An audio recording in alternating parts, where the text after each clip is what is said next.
Hi everybody, I'm Melissa, alcoholic. Grateful recovering alcoholic. Yes, they sprung on me that we're recording it, so I promised I wouldn't swear too much either. We're in church as well. My sobriety date is March 4th, 2016, so I did celebrate 9 years a couple of days ago. And as I've already joked when Courtney asked me, hey, can you share? It's March 6th. It's kind of hard to turn someone down when it's like 2 days after your anniversary, like, yeah, I should probably do that. So it's a great privilege and honor to speak with you and to be here in a group of sober alcoholics today. That's not something I ever thought in my life that I would ever say, that I'm a grateful recovering alcoholic. Even for the first couple of years, I'm pretty sure I rolled my eyes when people said that. So the person that you see standing in front of you today is not the person that... It's the person I always wanted to be. It's me. But that person got really twisted and lost along the way. So to kind of share a little bit, so I have a sponsor, and 41 years into the program, she has a woman that she calls a sponsor. I sponsor women. I have a home group. I have a service commitment. And I tell you these things because that I have to do all of those things today. I have a prayer life, a spiritual path that on good days, I know I'm following it because I have the happy, joyous, and free. But I'll tell you, I'm not cured.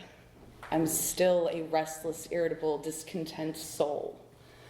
And to kind of share how that happened and what someone said, to tell you what it was like, what happened, and what it's like now. With a group of people who I've not shared my story in front of, it's kind of nice. So I will tell you, I was born and raised in Jacksonville, Florida. And after 39 years, my husband and I decided to move here about 2 years ago. Big change of scenery. And I joked that I felt like I told my story to so many people in my hometown. It was like it was like a comedian. I kept trying to come up with new jokes, So you guys get all the old ones. No, I'm just kidding. So when I think about like my beginnings, and I've heard stories, shared a lot of different ways, I can truly tell you I have the most loving parents you could ever imagine, almost to a fault. Like I had my therapist go, man, they really are perfect, and I say that because I throw my hat into the nature-nurture discussion a lot, and I did not grow up in an alcoholic home. My parents maybe have this much wine, probably at church usually or something, and I know I have to be genetically disposed to alcoholism because I am adopted. And I share that because at 31 years old when I got sober, I didn't think that was a big deal. And then I got sober and I realized I'd been drinking over that for about 17 years. So it didn't matter that I had this extremely loving, almost... I feel like my parents were probably trying to make up for maybe whatever hole probably existed. So one thing I can more, broadly say, because I'd never try and identify as somebody else, but I know most of us in here have a trauma. Some sort of emotional hole in the soul. It was a pain or a feeling I could not even identify or distinguish or know that I had. So even when I got sober, my parents were like, oh my gosh, was it so bad? Were you just hiding it the whole time? I'm like, no, I have relatively great memories as a kid. That wonderful, secure feeling. I had a lot of stability. Now I will tell you in that being adopted, not quite feeling enough, I can find the origins of the not belonging feeling. So many of you probably have biological people you are related to. I never had that feeling. What is that bond that goes beyond marriage or friends? I never had that.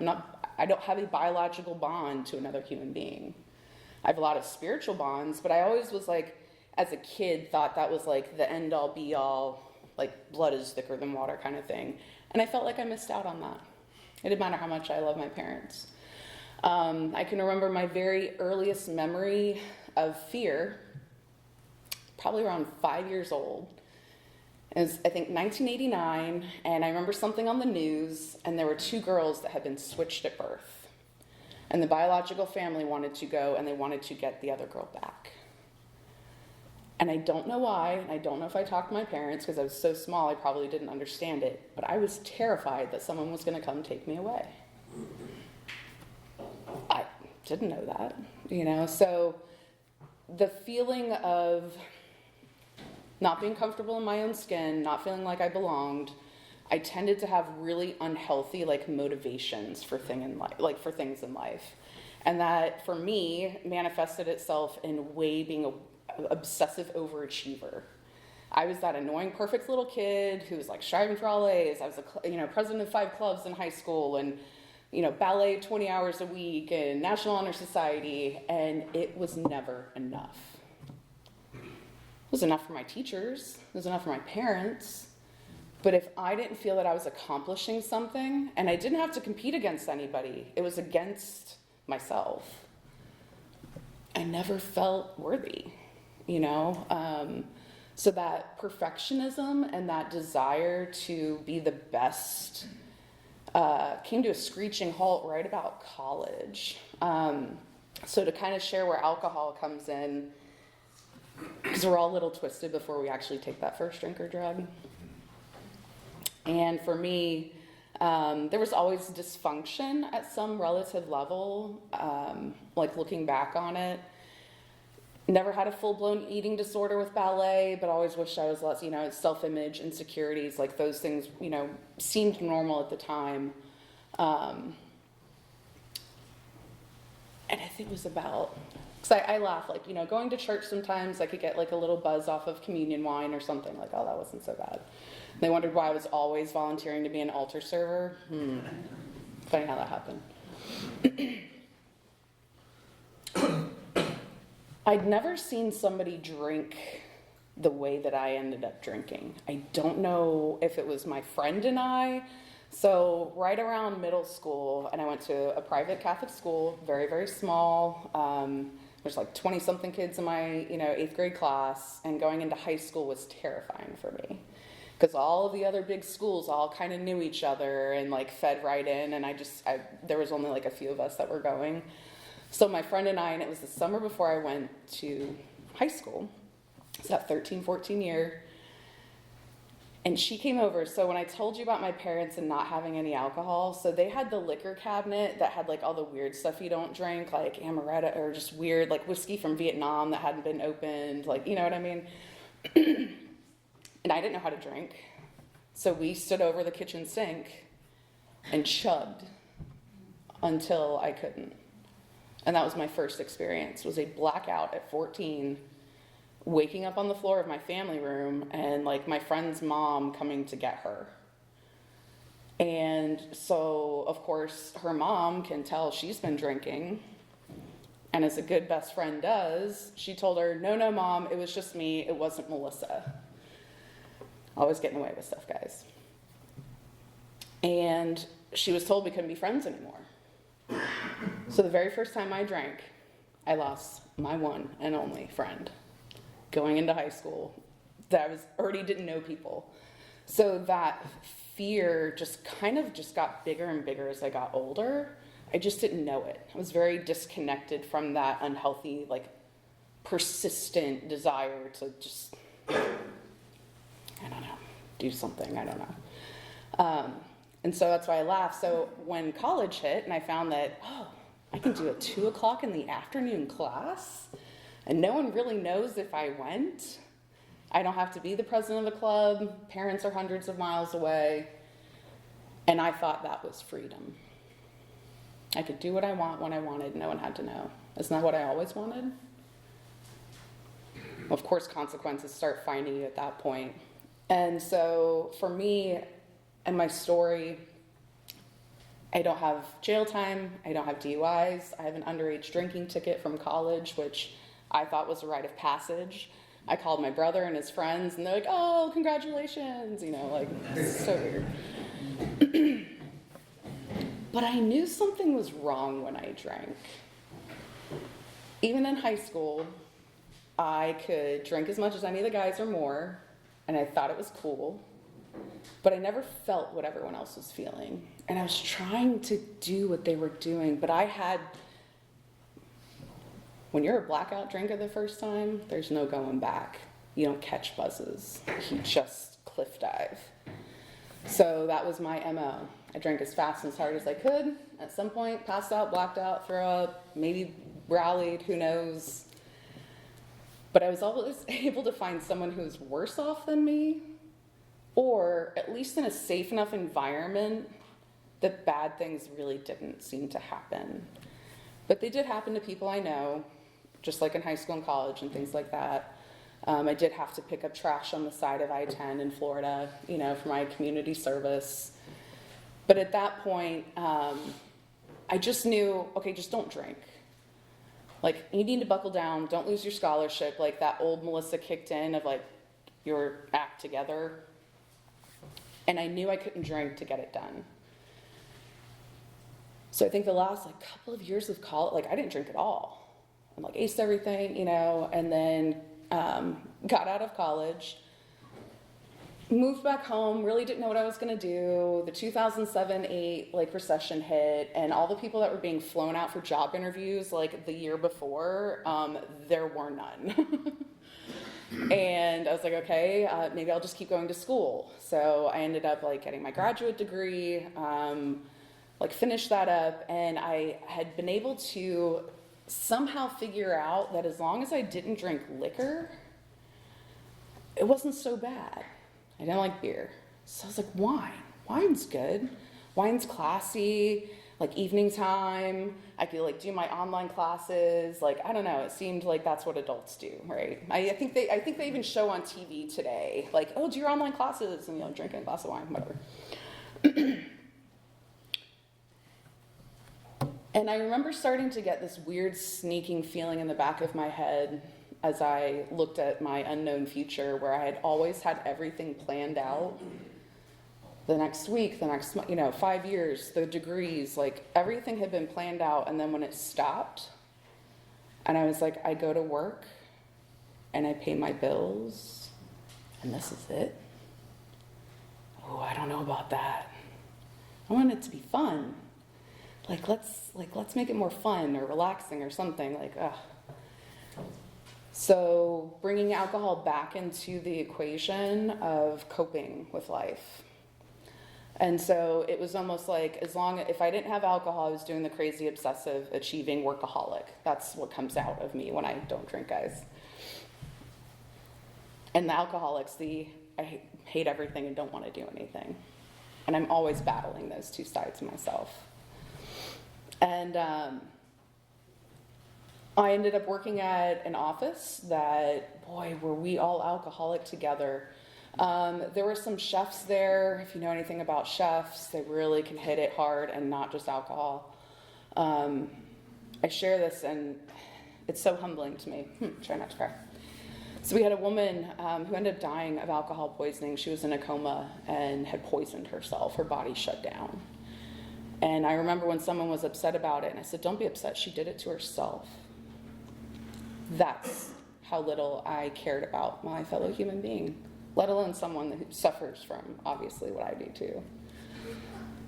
Again, always somebody worse than me. Oh, I could never get that bad.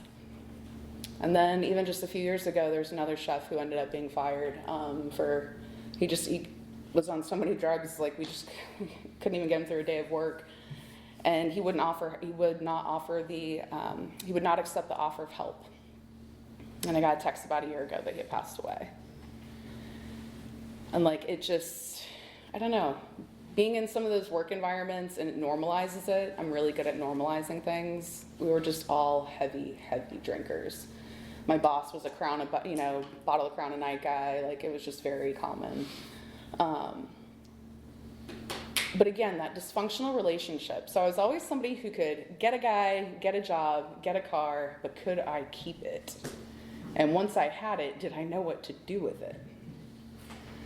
So being in a job for a long time and not seeing a promotion or where I think I should be, or that version of myself who, if I don't like something, I just ran up against it all the time. I was so negative. They literally had a nickname for me in the office, Missy Mutters, because I would go from office to office grumbling, I can't believe she said that, like literally talking under my breath. And I didn't know I was doing it.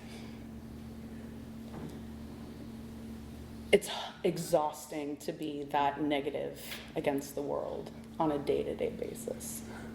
And I thought alcohol helped it. I was like, well, that's the thing that gives me the relief that, maybe I don't have to care so much. It just takes that edge off. And at some point, I end up leaving that office and I end up working for the company that I work for today. So I've worked there 10 years. I've been sober 9, so that tells you that first year was really fun. It's a global market research company. It's a huge company. It was a 2-month hiring process, and I'm drinking through it. I still am not quite sure how they hired me. I'm like, you guys are crazy. And within 6 months, I remember I had to go to Chicago a couple times, and I convinced myself on this corporate trip that because I controlled my drinking, that I literally looked in the mirror in the hotel room. I was like, you've got this. You know how to do this. I know how to get places, be under control. I literally had room service delivering glasses of wine to me so that I had them overnight so that I could drink it first thing in the morning before we went to the next session. Yeah, guys, I had it really under control. 6 months after that, I was in treatment. And I owe a lot of that from going from wine back to liquor. And all I've heard, as from an addict's point of view, it's like going from pills to needles. I stopped remembering, obviously, how to do my job. Started taking naps in my car that I couldn't wake up from. I remember waking up one time in my car and it was dark outside. I had not left the parking lot, and thank God they didn't chain and close that gate. So one person I've left out of this story a little bit is my wonderful, wonderful husband, who I have known for half of my life, been married for almost 12 years now? Yes. I'm bad with dates, guys. He has a total pass. I never remember our anniversary date, so he doesn't have to remember it. He was my great enabler through most of this. He just put up with a bunch of nonsense. By the end, it got to the point where our lack of understanding of alcoholism, I'd never heard of AA. I didn't know about recovery. We just knew that I was secretly drinking, and he kept catching me. And it was those phone calls at work. Why does the water bottle next to the bed smell like vodka? And finding stuff in my car, or the Fireball minis spilling out of my work purse, or whatever it was. He constantly had to put up with that. Finding me passed out, wasn't sure if he could wake me up.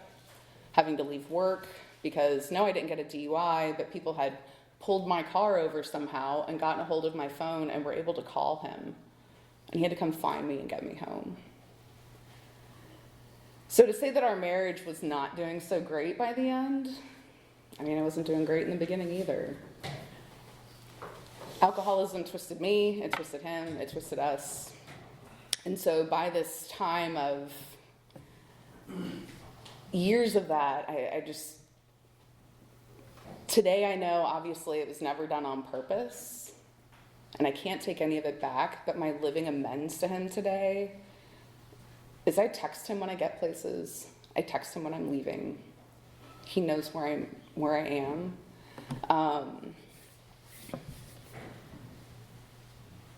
So it was December of 2015, and I remember that Thanksgiving because we had family over, and I had the shakes so bad I could barely cut the vegetables for the food. I'd probably been living with the DTs for about a year, and I just didn't know it. I was in really rough shape. Every time I got to the office, I had to go to the restroom to throw up. If I didn't throw up blood in the morning, I thought I was having a good day. Maybe today I won't drink. I had no idea what I was up against. And neither did he. So, at a breaking point, and me in a blackout, he drove me to my parents' house. So if you remember that girl that they remember growing up, do you think that image made any sense that when he pulled the car into their driveway, and I'm 31 years old, like in a blackout in the car, and he dropped me and he goes, I don't know what to do. My poor parents didn't really know what to do either. Thankfully, my mother-in-law, it's actually Scott's mom, worked for a psychiatrist or something who had a connection with a treatment center in Jacksonville. These are people who saved my life. And I remember doing this kind of interview with the woman, and to this day, I said, these are angels in my life, who at a time I did not even want to get sober myself, or like, you need to go. You need to get help. Probably should have gone to the hospital. But at that point, they're like, there's a bed for you. Your husband's going to drive you. I tried to have him like pack clothes for me, which, poor guy. It's like everything I couldn't wear at a treatment center. It took me 3 hours to do an intake. I was so dehydrated. My body was so shut down. I don't even know. And I remember him walking out of that treatment center and leaving me there. And it was such an odd, surreal moment to be terrified and have the greatest sense of relief that I didn't have to do whatever I had been doing by myself anymore. Because I was pretty sure I was going to die. I didn't know that either. So I check in, and they're like, you're going to be here for 6 weeks. I'm like, oh, I don't know about work and everything. Like, you're not going to have a job. Like, you're not going to make it. Like, you do not understand where you're at. And I have the highest esteem for the employee assistance program. My HR at my company were incredibly kind. And to tell my boss and call him and say, I don't know when I'm coming back, but I promise I'll be a better employee. They never ask questions. I still don't know how they don't really know that I went to treatment. But at that time, it was exactly what I needed. Now, I will share, after 42 days, in a bubble, and my husband could come visit me, and I was almost like right down the road from where I lived, and it was just, I hadn't drank for 42 days. But I remember sitting in those sessions and like hearing things being like, yeah, that's me, but I never talked about any of my stuff. I just nodded my head, did my assignments, and you guys know I'm really good at being a good student, right? My last week in the treatment center, I had a woman come up to me and ask me where the next session was because she thought I was one of the therapists.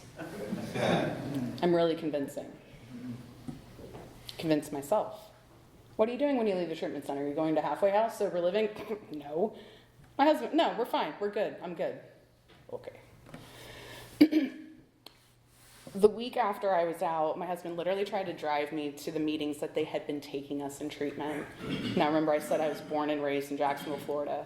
I couldn't remember where the meetings were that they had taken us. I wasn't paying attention. I hadn't even picked up a white chip. I went to the meetings because there was cookie and coffee, and we didn't have that in the treatment center. It was like a recess. So,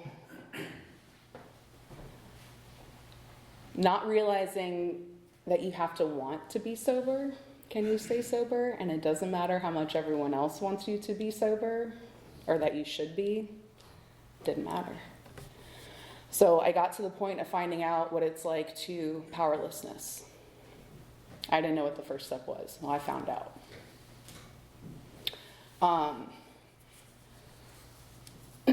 Ended up getting kicked out of my townhome. That husband that visited me every week in treatment was like, I'm done.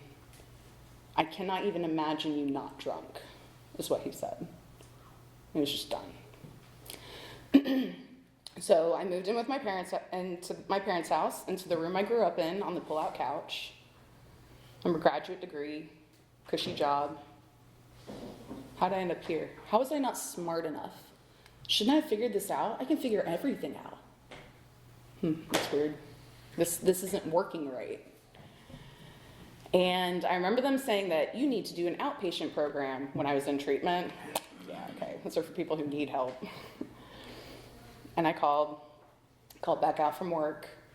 And when I went in there, this is the point where when I tell people, it says a desire to stop drinking. I didn't know it. I didn't want to stop drinking yet, but I wanted to want to stop. And I couldn't.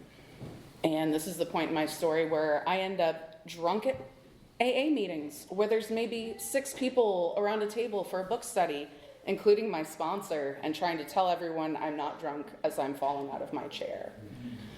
So it became this puzzle for me of why I couldn't get in my car and make it somewhere by myself.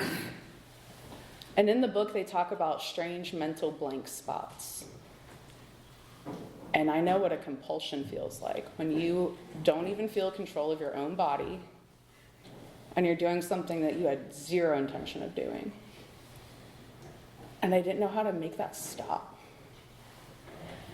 And that was the point, like living in my parents' house, and all of those excuses that I told you why I thought I drank disappeared, and all I could see from their perspective was I was the monster. They weren't all the bad people. They were bad people because they wanted me to stop drinking. And only the alcoholic hates people who want them to stop drinking and not realize that they were terrified for me. And I finally saw that. And I had an outpatient director who, a little Italian guy from New York, such tough love, so old school. And he knew I'd been drinking, and I was trying to do my no, I haven't. He later on called me one of his best patients, which makes me crack up. I was such an awful, just stubborn and negative, and hated everyone that was sober more than me, and my husband's not here for family day, and poor me, pour me another drink. I was just stuck in that cycle. And I cussed him out, and I cussed my parents out, and on my way out the door, and he goes, Melissa, I'm mad at everybody. He goes, I'm not the one that put the bottle to your lips. I had not taken personal responsibility that every time I drank, I'm the one drinking. I'd refused that responsibility. And once I accepted that I was the one that was perpetuating that cycle, so when March 4th of 2016 rolled around, so there had been a Friday night meeting, it was the 12 and 12. My sponsor had started that meeting 30 plus years before, and there was the 1980s sober crowd, the 90s, the 2000s, and you said your sobriety date every time you were at the meeting. And it wasn't to embarrass anybody, it was to show people that it worked. That is a tough thing to do when your sobriety date keeps moving every week. And I got tired of picking up a white chip at that meeting. But I still kept going. And I'll never forget, because my sponsor's birthday is the day before my sobriety date. I'm like, oh my God, that means I was calling you drunk on your birthday. But I'll never forget what she said. She goes, I know you couldn't stop drinking. She goes, but you wanted to. That's why I took your call. And she did the same thing she always did. Can you be at the meeting tomorrow? Yes, I'll be there. Okay. And at that meeting, I had AA's love break that final wall of, and this is again how I know I'm alcoholic. Would you like your life to be better and not so bad? Or do you want to stay in misery till the bitter end? It asks us that in our book. A spiritual program or death? And I'm the one that teeters on, that's a tough one. I don't know, guys. At one point I thought, I was I'll just go live by myself. My parents won't have to see me. My husband won't have to see me. And I'll just go drink leaving Las Vegas, like Nick Cage, and just take myself out, dramatically. And that other voice that's well, that doesn't really sound like you, does it? And I sat at that meeting, and I had a woman, many years sober, who'd been battling cancer, and she always brought with her little cake pops. Now I'll tell you guys, I threw up the whole way to the meeting and the whole way home. I was in rough shape. You could smell it on me. I hadn't drank, but at that point, my body could not process alcohol. It was poisoning me. And she slid me a little note, because I'd picking up white chips. And I was just sitting there almost like in tears, and it said, "Hold your head up high. You're here, and that's huge." And I have that note still in my 12 and 12 from that meeting. And it broke me down of like, I wanted what you had. For the first time, I wasn't resentful that you were sober, and I wasn't. I really wanted to be sober. And I've been sober since that day. And it's funny, so a couple of years later, I had some other friends at the time that you call like running mates or litter mates, you know, that you're kind of getting sober with. And he had 6 months more than me, and so he was like rock star in my head, right? And years later, he goes, "Melissa, I remember you that night, March 4th. You look so terrible." Thanks, Albert. He goes, "I was having a really, really tough time and worried about drinking." And he goes, "That night that I saw you," he goes, "you kept me sober." And it's not the most like endearing compliment, but what it showed me is we carry the message no matter what. And to share about like getting sober and what it's been like. Obviously, all of our stories are different, and what happens to us on the external is very different, but I think that we all have the same internal things. I just was so stripped of any love for myself. I couldn't connect with it. I couldn't even look people in the eye. That's why I drank when I tried to go back to the office. I just couldn't look at another human being and accept that I wasn't a terrible person, and maybe you have issues too and are struggling, you know what I mean? I just always thought I was the worst. So the healing process over the last 9 years for me, it did include a lot of counseling. And I say that especially on like being adopted. I told you at 31 years old, I'm like, that doesn't bother me. And then slowly but surely, I started recognizing the inappropriate emotional responses I had had. The dysfunctional relationships. Why do I run to people who run away from me and run away from people who run towards me? Like, none of it made sense to me. So there was that piece of it, and then working the steps. So when I was kind of struggling with the drinking thing, I will also share with you.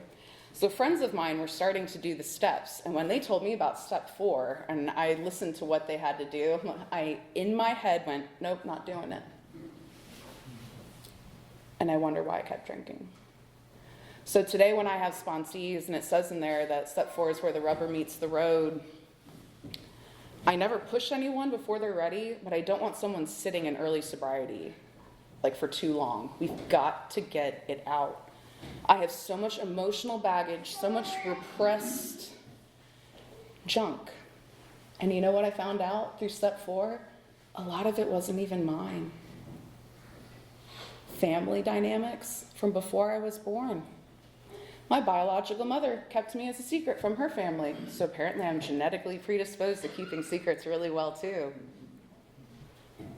And I think because she had an addict brother.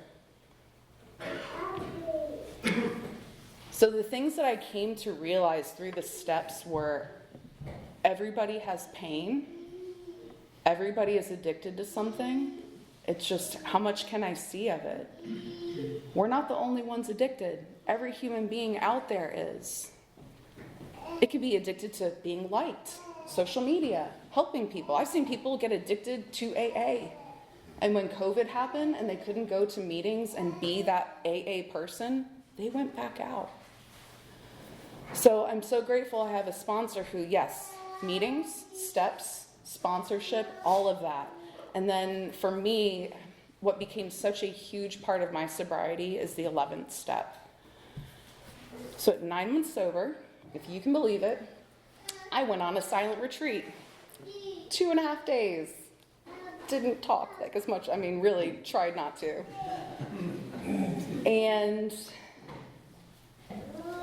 what's amazing is anytime I hear a spiritual teacher, and it says in our literature to seek where they're right, not where they're wrong. And I had stopped going to church for a long time, and I really just, it's not that I didn't believe in God, I just didn't know what he had anything to do with me or drinking. And then I came in here and saw all this, and I went, oh gosh, you guys. But that silent retreat changed a lot of things for me. And this wonderful spiritual director, and I'll just share like one or two of the things that she said that I just, yep. At one point we were sitting there and she goes, okay, so I want everyone to spend just a couple minutes, just quietly. And if you hear any external noises, try not to judge them. Immediately I'm like, I don't do that. As soon as we sat there for 5 seconds, I'm like, man, they're making a lot of noise in that other room. When are they going to stop doing that? And it was just, I was like, whoa. And then she did another little thing where she brought a beautiful little flower in, and she goes, this is our lives, and this is what my brain does to it. And she started picking off all the petals. How many petals are there? What kind of species is it? You know, and that's what my brain does. I pick apart people. I want to figure it out. I want to have the conversations a million times to have the right thing to say. And what I realize is I just want the flower to be. And that's the hardest thing I've had to learn, is just to let people be where they're at, make mistakes. If my husband's in a bad mood, I don't have to sit there and fix it. These are things that took me years and years of doing the same things I did when I drank, but doing them sober and not wanting to do that anymore.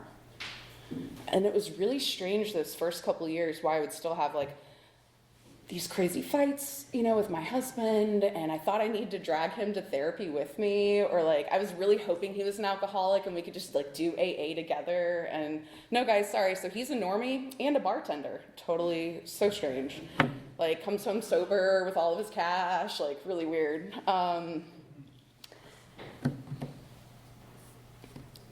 So the retreat opened up my desire to want to change. And that's what it talks about in the steps, is this awakening or a spiritual experience, awakening, and it started it. And what I feel like it did is it prepared me. So at a year sober, within 2 weeks, I found out I was losing my job, that big company. I had 6 months in the contract left, and that Scott, my husband, was having surgery, and he ended up having kidney cancer at 32. I remember crying a lot. I remember going to a lot of meetings. I'd never had so many people text me and call me. And when I was sitting in the hospital room, and this is where I try not to tear up too much, for that man that I put through hell all of those years, when it came time for his surgery, guess who got to be in that hospital room and stayed there the entire night with him? It didn't have to be his parents or his brother. It got to be his wife. And I was sober. And I remember watching the sunrise from that hospital room and having this sense of calm come over me. And I knew that everything was going to be okay. And that meant me too. Not that life was going to be easy or fun all the time, but that no matter what it was, like literally listening to these like beeping, and it was going to be okay. And I knew that's why I always drank, because I just wanted to feel okay. So having had a spiritual awakening and then being able to carry the message, to share a little bit about giving back to recovery, I went back to that treatment center every Sunday for 2 years to tell my story to women there. I felt like I was always trying to reach that version of me that was like not listening back then. But what was so humbling is when I would see women that would come back through again, maybe a year later or 6 months later.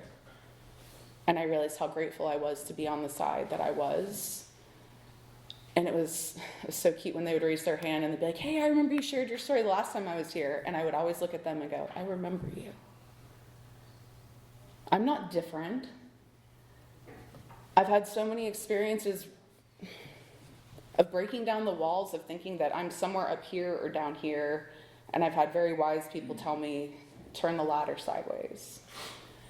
And I'll share a couple of my favorite recovery stories and experiences that just made AA fun. I did not believe you that recovery was fun. So our outpatient program did monthly pizza parties in a very large church parish center. And you could not tell me something I did not want to do every month was to go hang out with a bunch of sober people and eat pizza and cookies and listen to a speaker. And it felt like high school because it was like, whose table do I sit at? And every time I met somebody new, I grew, I got to overcome all of those fears I'd had when I was younger. I've done things like, I have a friend who played jazz guitar, and I don't know what came over me, but there were fears I had growing up, so I was always on stage, but I had really bad stage fright. Thank God I didn't know alcohol back then too much. But I went and sang in a restaurant a couple of times with my friend who played jazz guitar. Not karaoke, sang jazz, which is so weird. I've been to meetings in New York City. It was one of my favorite ones. I've been a year and a half sober, and I was like, I have to go to a meeting. That's what they said when you travel. And there's an AA meeting right behind our hotel, and it was in the Broadway district in downtown, in Manhattan. It was so funny. And it's 3 floors up, and there's a tattoo parlor, a bar, or something else. And Scott's texting me are you okay? We're in New York for the first time, and you just disappeared up a stairway. Little did I know it was a closed LGBTQ meeting. I was certainly in the safest place of New York I could have imagined. And every time I've gone somewhere and I've gone to an AA meeting, I'm always reminded, I'm so grateful that we are global. I've been told I'm not a visitor, I'm just a member from another city. I've been to a meeting in Key West, and it used to be an old bar. You go in, and now it's coffee. It's so cool. So I love going in and seeing what AA is like other places. Even my parents, I have to tell a little bit about them. So the non-alcoholic parents ended up being super involved in recovery to the point where I laugh can I just have this myself? They were so supportive of people, but whenever they travel all over the world. So they took an Antarctic cruise, and they actually brought me back a pamphlet for an AA meeting that's all the way down at the tip of the world. And it's so cute. So my mom has zero concept of anonymity and just loves telling people, oh, my daughter's in recovery, and she has 9 years. And at this point, I remember it used to kind of, not annoy me, but, oh, Mom, you don't get it. No, I don't get it. She is full of joy that her daughter is sober today. Why would I ever hold that against her? It's her expression of, that's how she carries the message. And the amount of people that they have had, family, their financial advisors, people just are gravitated towards people who have a message to carry. And I would never dim that light. And so today, in sharing where I'm at 9 years sober, so I said at 7 years, it wasn't a geographic cure, but it was certainly the first time in my life that I ever considered the concept of not living in the town that I'd been born in. I'd somehow resigned myself, I guess I'm gonna live in Jacksonville forever, which, if you know anything about me, I really don't like that city. It's entirely too busy and too big. And I tagged along on a golf trip with my husband up here. I'm like, what is this place? This is kind of cute, It's Pinehurst. Oh, okay. We kept coming back up. Florida got very, very busy. And the only thing that really concerned me was, I don't know if I can leave my recovery community. There are 500 AA meetings, AA alone, a week in Jacksonville. It's a lot.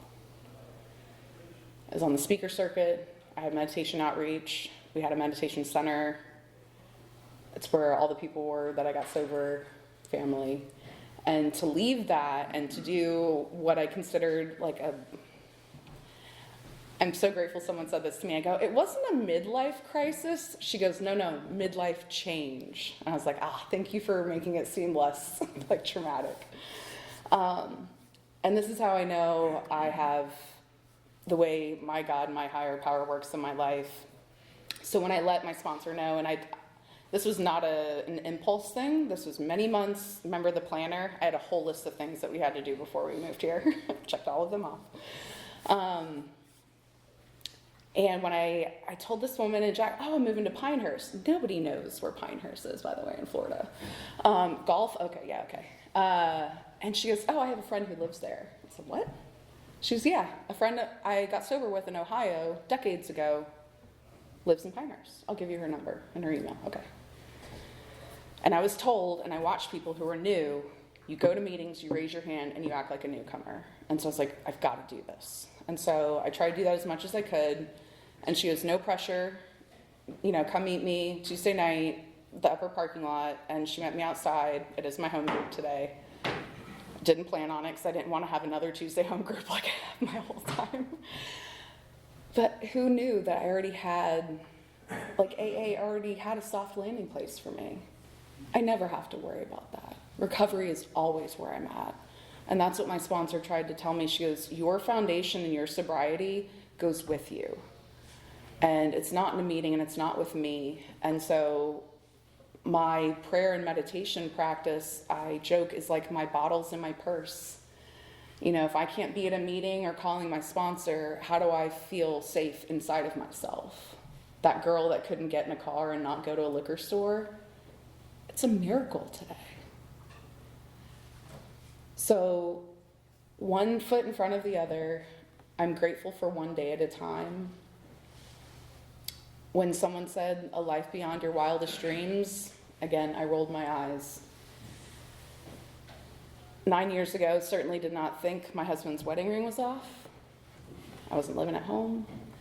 Since then, obviously, we were closer than we ever have. I'm trying not to get promoted as much at work, same company. And so I know whatever life throws at me, and it's not good or bad today, life just comes in waves. So I'll give you a beach analogy. My sponsor always said, life's like the ocean. She goes, sometimes it's calm and I can just float out there. And other times those waves, not white water, just kick it, But I'm never completely wiped out today. And again, like a little beach metaphor, we used to joke, like either a prayer or something, you have to have a lifeline. Like when you're surfing, you better have that leash attached to your ankle. So those were things that really helped me understand that it's every day. It's all day. And I used to think like, oh man, not drink forever. Someone goes, no, one day at a time. I like to complicate things. It's a simple program, but it's not easy. And I'm very grateful today to be open-minded enough to hear suggestions, to be of service, to be able to be here. And I certainly hope that if there's anything in my story tonight that resonated with you, just keep coming back. And what someone told me one time too, just stay. Just stay. So I want to thank Courtney and thank all of you again for having me tonight.